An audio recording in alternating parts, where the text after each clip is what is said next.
think, and this is out of personal experience, that anyone that is going to be asked to perform any of these services, whether it's doing repairs or buying groceries, any of that, even if it's technology-wise, they need to be sufficiently compensated. Which goes along with that, is that they need to be accountable for what they're doing. So that way the recipients will feel secure that the people that are helping them, are not going to take advantage of them. And you mentioned compensated by either money or Oh, not yeah. even just money, or cards or something like that. Money, cash cards, however they do it. The Ann's Heather's still there. Gift cards. I don't know. Cheese platters. Cheese platters. Okay. Done. Done. Thank you. You're welcome. Other things?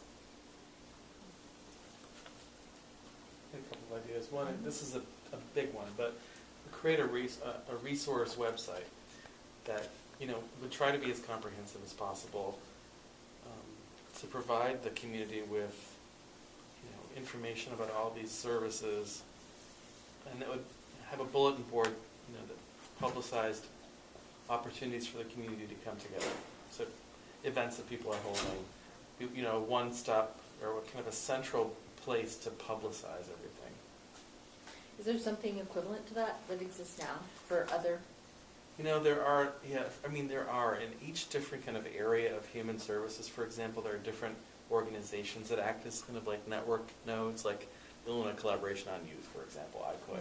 Okay. So, but it's very diffuse. This is one of the big problems in human services. There's not enough funding and there's not enough information gathering and dissemination. So this would be a great service, and there are a lot of agencies out there that could take it on, but it would need some funding.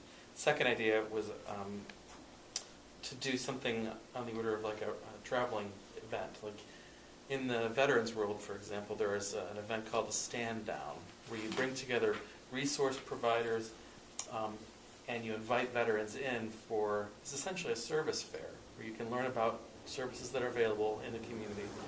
And they also provide food and make it social, an opportunity to celebrate people's service. So we could, this could be an opportunity to have like a roving party that goes around town, maybe once every quarter, that celebrates our community, provides some resource, information, and some fun. Cheese plates. Other things?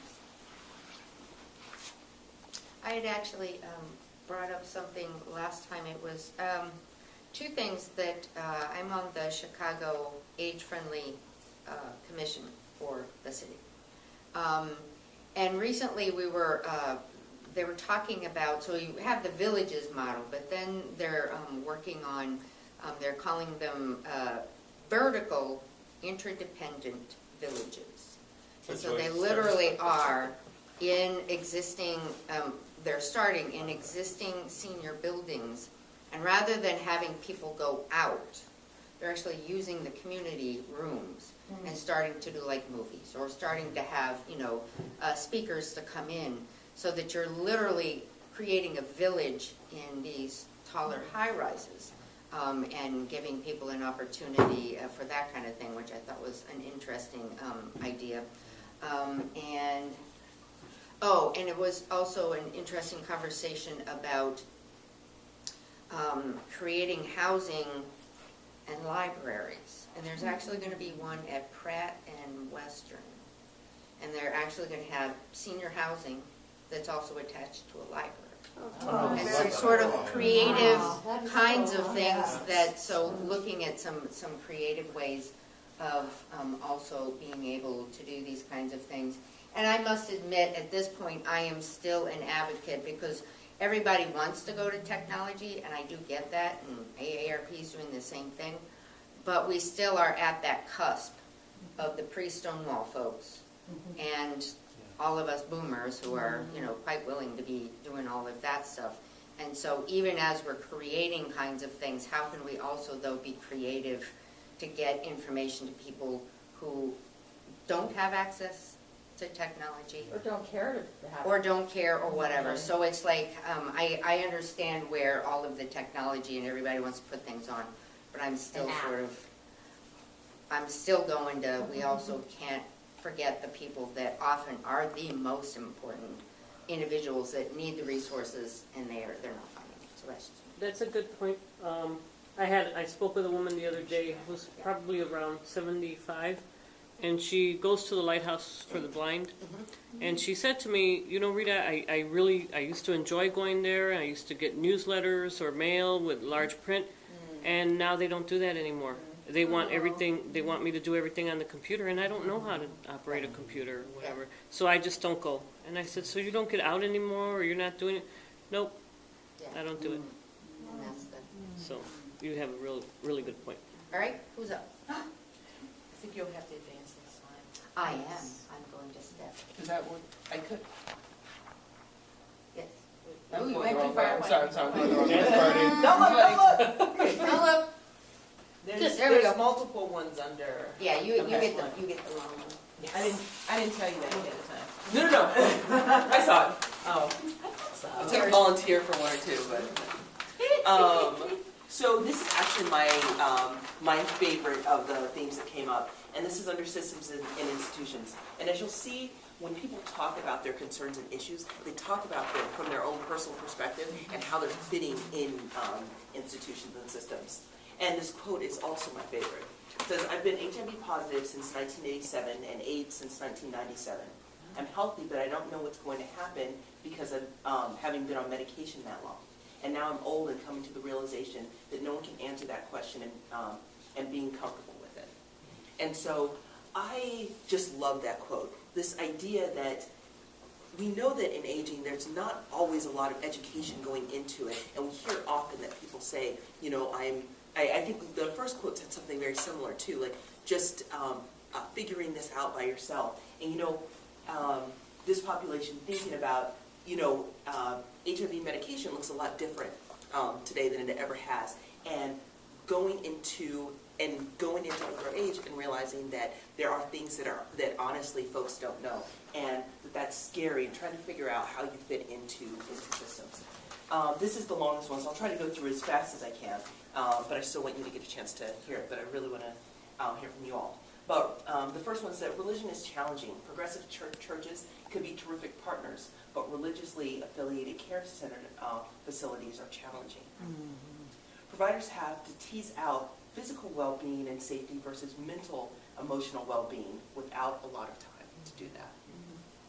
There are assumptions about having families of origin to help and what family structures should be, and little acknowledgement about families of choice. And I think this is an important one, because as LGBTQ people, we know families of choice are very, very important, but systems aren't often set up this way where we actually acknowledge and treat families of choice as families. Infantilization is a problem. Assumptions about decision-making, sex, etc. This idea that after someone becomes an older adult that they can't speak for themselves or don't know what they want, and we know that that's not true. Thank you. LGBTQ older adults should be a bigger part of leadership of service providers, hiring boards, advisory councils, etc. So having representation. The continuous burden of educating providers falls on clients. Service providers should strive for client-directed, continuously confident care, including updated intake forms, trainings, and visual signals of safe space. Acknowledge the multiple identities within the LGBTQ communities and individuals. Knowing that personal safety and security is fluid and contextual, transitioning from one provider to another to a higher level of care, getting to and from programs within certain spaces. Segregation, racism, and other forms of discrimination have lasting impacts historically and in the present. Some LGBT older adults are still fearful of being out despite changes in laws and policies, and go back into the closet when interacting with mainstream services and family caretakers. Some LGBTQ older adults are unprepared for future challenges, the process of aging, legal documents, DNRs, etc. LGBTQ LGBT older adults want to be organized and engaged in public policy changes. Insurance coverage for Hep C, cuts to programs like meal delivery, holistic health care, expanding non-discrimination protections, maintaining senior health insurance programs, so a lot of things. And so these were all of the concerns and issues that folks came up with. And then so for some of the solutions, require competency trainings for service providers and clinicians that include in curricula for professional degrees. So when folks are out there getting these fancy degrees, this is a community that folks are learning about. Showcase the stories of LGBTQ older adults in media and in other venues. Again, so talking about representation. Incorporate intergenerational initiatives in housing, perhaps collaborating with GSAs. Over and over we hear that LGBTQ, or that older adults in general, aren't interested in just being around other older adults. No one's ever experienced any of their life like that before, and that's not something that we're hearing that folks want when we age as well. What's the GSA? A Gay Straight Alliance Oh, in high schools. Gay Right. West. Yeah. Yeah. Mhm. Yeah. Although there are some in seniors facilities now. That's so Oh. cool. There's one in That's Portland, cool. Oregon, Long Love Island. that. It's cool. That's awesome. Strengthen LGBT. I mean, there's more to this too. I'm not gonna do this. Okay, no, not doing it. Not doing it. Not my role. Stay in my lane. Strengthen LGBTQ older adult advocacy through grassroots organizing and training, and provide stipends and recognition. Remember that it's important to pay people for the work that they're doing, especially when we're valuing that work. When we ask people because of their specific experience, to make sure that we're compensating folks for that and recognizing for it. Advocate for single-payer universal health care. Attend to the sexual health of older adults, PrEP, etc. Folks have sex. Organize a funder researches collaboration on LGBT older adult issues. Expand SAGE Corps, grassroots movement of LGBT and allied elders, other adults and youth. Advocate for level or increased funding for LGBT older adults and programs at the federal level. More workshops on self-defense, self-help, physical strength and balance, trauma drills, and emergency plans. And City of Chicago and or Illinois, a roundtable on LGBTQ aging. So those are the things that we came up with. Aren't you going to do that one, Kim? Isn't Pat going to have the Illinois roundtable? It may come to that. With the help of many people. And so our small group questions. First, what other solutions might there be? And then what resources or assets are currently available? If you could just go